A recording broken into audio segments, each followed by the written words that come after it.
Alright, let's see what we got next up on the list here. Oh, Fooly Cooly. Okay. Let's see what people got to say about this. Huh. So I just started watching the first 3 episodes of Fooly Cooly, and honestly, I don't know what's the deal about people complaining about the lack of coherence. Blah, blah, blah, blah, blah, blah, blah. I mean, I can understand in the first episode that I might confuse people a bit, but come on, pretty much every episodic anime is confusing the first time. It only really takes the second episode or so for it to start making sense. Okay, that doesn't sound bad at all. What the fuck? Oh my god, what's happening to you? Holy shit! South Park? Why is there a robot?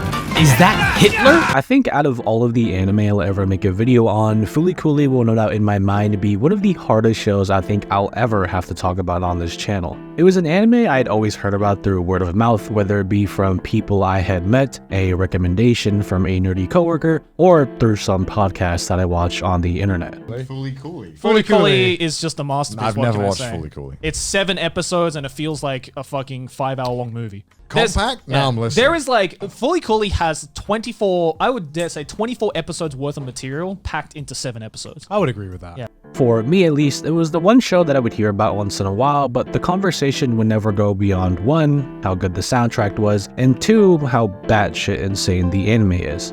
Fooly Cooly to me was always in this weird middle ground. Definitely not mainstream or super popular by any means, but if you were there in the early days of Toonami or Adult Swim and deep enough in the anime rabbit hole, you would quickly find out that the show has a very dedicated and almost cult-like following fandom around it, even 23 years after its original airing in Japan. To say that this show was interesting would probably be the understatement of the decade. Watching Fooly Cooly for the first time genuinely had me at a loss for words, and that doesn't happen too often. Now, I don't mean that in a weird, pretentious, stuck-up kind of way, but anime is notoriously known for being pretty predictable and formulated, so when a unorthodox and bizarre show like Fooly Cooly gets into my grubby little AniTuber hands, it kind of messes with my brain a bit, because after watching hundreds of tee-hee-hee or rah laser beam anime, my mind isn't used to being worked that hard, so when I have to watch something that actually makes me think a little, the gears in my tiny little reptilian mind just completely shut down, and I'm left staring at my bedroom ceiling for a couple of minutes just trying to process what the fuck I just saw. Now, I've seen my fair share of trippy and weird anime. Stuff like Wonder Egg Priority, Sunny Boy, Space Dandy have all kinda left me with a big question mark over my head when I was done with them. For some reason, none of those anime left me with as big of an impression as Fooly Cooly did. And to be completely honest, I have no idea why. There's just something about the mix of the music and its early 2000s nostalgic art style that completely captivated me and made me an instant fan of the show. What makes Fooly Cooly so interesting to me is that it goes out of its way to make you confused. The show wants you to question yourself. It wants you to ask yourself why on God's green earth did the art style go from traditional Japanese animation to fucking South Park. And I know some longtime fans of the anime are gonna sit there and be like, well, actually, if you just pay attention and look at all the subtle innuendos hinted throughout the series, you'll be able to figure out what's going on fairly easy. And I know, yes, after doing some research and rewatching the anime, there are very obvious hints and details throughout it that point you in somewhat of a vague direction of what the show's underlying themes and messages are. However, with that said, it still doesn't mean the anime isn't confusing as all hell, at least on your first watch anyway. There are hundreds if not thousands of other videos on this platform that have all given their unique opinion and perspective on what this anime means to them. And I think that's what makes Fooly Cooly just so fascinating and fun. It's that everyone who watches this show perceives it in a different way. Some think the anime is dumb and stupid with no real storytelling or purpose. Others think it's a cryptic roundabout commentary on puberty and growing up, and some even, after all this time, still have no idea on what this show is about. And I mean, if you watched the intro to the video, can you really blame them? It's amazing how with only a 6-episode runtime, Fooly Cooly has not only been able to stay relevant for 20 plus years, but it's also been able to cement itself as a timeless classic both in people's hearts and in the industry of anime as a whole.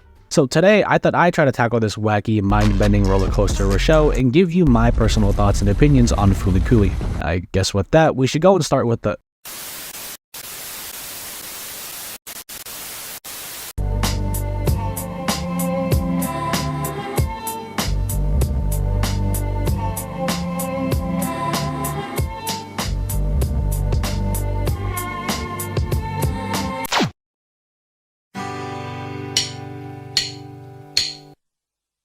Nothing amazing happens here, only the ordinary. 12-year-old Naota Nandaba lives an unremarkable life in an unremarkable town. His existence is as ordinary as it gets. Left behind by his older brother who moved overseas to pursue baseball, Naota is stuck with his older brother's clingy ex-girlfriend, who uses him as a coping mechanism. Alright, lunchtime!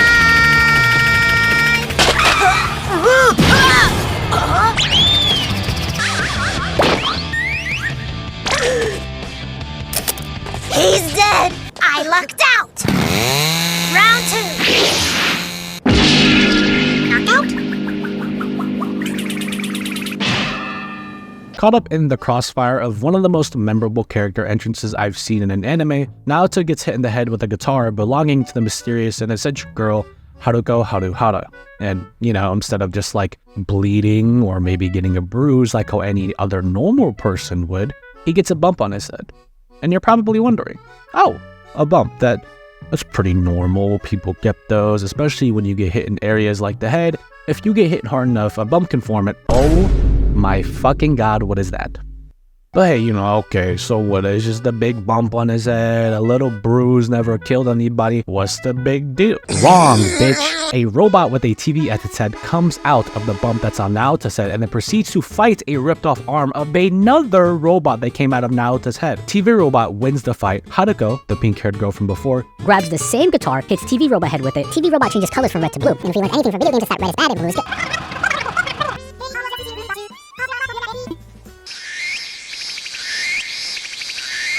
That was the first episode.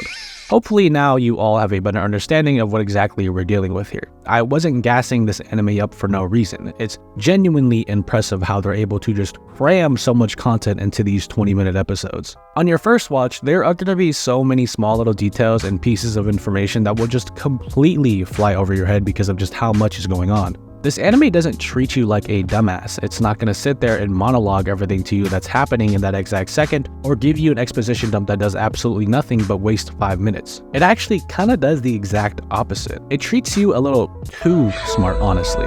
In the midst of all the chaos and wacky stuff that happens throughout the show, Fooly Cooly lays down the foundation of what I can only describe as almost like a mutual trust or understanding between itself and us, the viewer. It trusts the people who watch this anime enough to the point where they're completely okay with disregarding any type of traditional storytelling methods and instead opt to tell Fooly Cooly's story through more symbolic, roundabout ways that add just another layer of fun and enjoyment into the show. But it's weird because even if you miss all of that metaphorical deep shit that's scattered throughout those 6 episodes, it doesn't make you feel bad for not getting it. For an anime as cryptic and multi-layered as Fooly Cooly, it never comes off as pretentious even in the slightest throughout its whole run, and instead welcomes that confusion and acknowledges that even if you don't really get what it's trying to say, you can still have fun here and enjoy the ride regardless of how much you do or don't get. The anime even pokes fun at itself sometimes, breaking the fourth wall on multiple occasions and even asking common questions that some viewers may have. What's Fooly Cooly? How should I know? I'm still in grade school. Those slow motion scenes are really tough, huh? Yeah, you have to hold your breath until they cut. You can get cramps from that, you know? Now, you can't talk about Fooly Cooly without at least mentioning its iconic soundtrack, and I honestly don't think words can even do it enough justice. Composed by none other than The Pillows, the Japanese alternative rock band delivers an unforgettable lineup of rock tunes that perfectly complements the frantic energy and emotional beats of the series. With their catchy melodies and introspective lyrics, it's become synonymous with the show's identity and leaves a very lasting impression. So much so that I even went and bought a vinyl with some of the anime songs on it. The music amplifies the emotional impact of the story and it just enhances the overall viewing experience, making Fooly Cooly such an auditory treat. The music is such a big part of the anime's identity that it'll most likely be one of the first things fans will bring up when talking about this show. It's quite actually a match made in heaven and has become one of my favorite soundtracks of all time, not just in anime, but in all of media. Now, with all this yapping I've been doing for the last 5 minutes, you've probably have been seeing clips of the show play out in the background and may be wondering why this 23-year-old anime looks better than 90% of the stuff that comes out today. And I wouldn't be able to tell you because I have no idea why either. The amount of swag and drip that comes off from this show is fucking nuts. You could pause this anime at any point and probably get an aesthetic wallpaper out of it. Okay, maybe not there. It just perfectly encapsulates that certain feel and look that I love from the early 2000s anime. The grainy, static look mixed with this grunge, darker aesthetic, the tone and flushed out colors. It just brings me back to a simpler time when I first started watching anime, and it really hits me with that nostalgia blast. I suck at explaining what I mean, but basically any anime that has the same vibes and look as these shows, I will undoubtedly love. To give a little reminder, Fooly Cooly aired in the West on August 5th, 2003. According to Wikipedia, don't get mad at me if it's wrong. To put into perspective how long ago that was, I was born on August 15th, 2002. So I wasn't even alive for a full year when the show came out in the US. The funny YouTube man that you're watching right now, yes, this jackass right here, hadn't even developed a conscience yet. I was just existing. And when you put it like that, it's insane to see how good this anime still holds up 2 decades later. Studio Gainax really put their whole Gainax Ussy into this project, but the one we really should be thanking is Kazuya Tsurumaki. To give just a brief summary of who this guy is and why you should care about him, he's the man who basically made Fooly Cooly and is the reason why it exists today.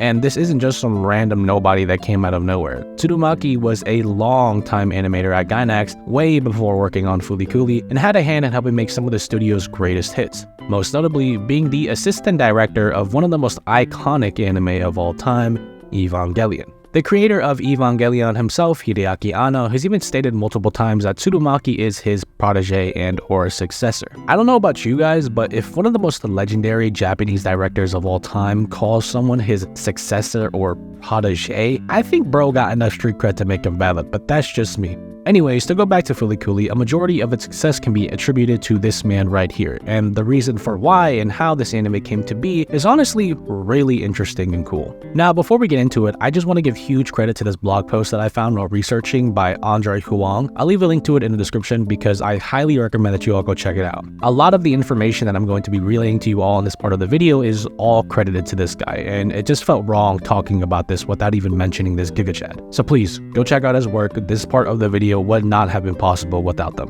In the blog post here, it states that from the start, Tsurumaki wanted his directional debut to be something different. He wanted it to be both accessible to casual animation fans and layered with visual concepts ripe for analysis and interpretation. But above all, he just wanted it to be fun and something only he could have made. I think that just goes to show how much of a genius this dude is because he delivered word for word exactly on what he wanted this anime to be. A little more into the blog post, and it states that he always wanted his project to have a different flavor. Evangelion was so somber. I wanted this to be wacky and outrageous, he stated at Otakon in 2001. Tsurumaki was also told by the Gainax heads that he could do whatever he wanted with the show, so he made sure to include as much of himself as possible, adding giant robots, cats, baseball, vintage guitars, and bikes into the anime. I was very lucky in that respect, because that's just the organization Gainax is. If it had been some conservative studio I was with, Fooly Cooly would have never been any more than an idea. It's easy to be confused about who did what when you see the large list of people who worked on Fooly Cooly, but just keep in mind this is Kazuya Tsurumaki's show.